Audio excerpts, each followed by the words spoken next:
because it's telling me the internet speed is slow, which is a shocker.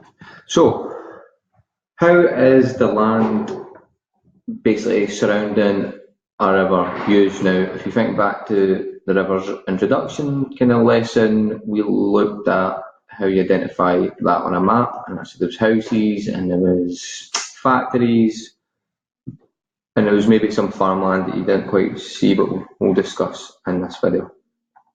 Alright, so the upper course, the steep kind of area of the river. Alright, now because the soils are so thin, so it's really quite rubbish for growing anything, it's up high, so the winds are high, it's quite wet as well. It has to be to kind of keep all the water in the river. Alright, so some of the land uses are forestry, hydroelectric power for clean electricity, and we'll look at that more when we look at climate change, tourism and recreation, and basically mainly hill walking, and hill sheep farming, because sheep are quite tough creatures and they don't need a lot to be able to survive. Alright, so forestry is the growing of coniferous trees for timber. So basically we grow these trees, it takes about 40 years, and then after 40 years we cut them down and we use the wood.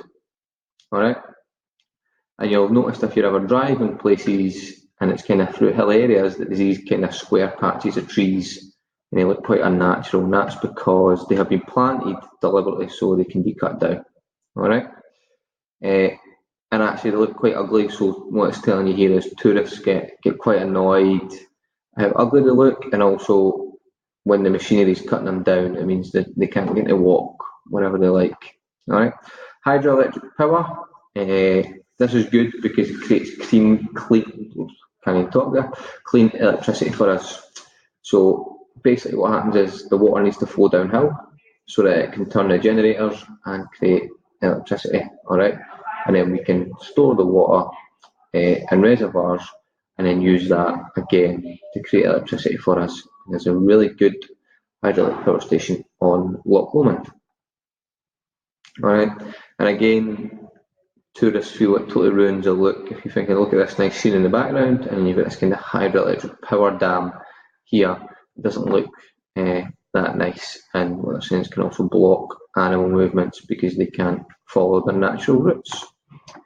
Tourism, so the upper course is based around hill walking. There is some water sports, whitewater rafting, kayaking, quite high adrenaline sports.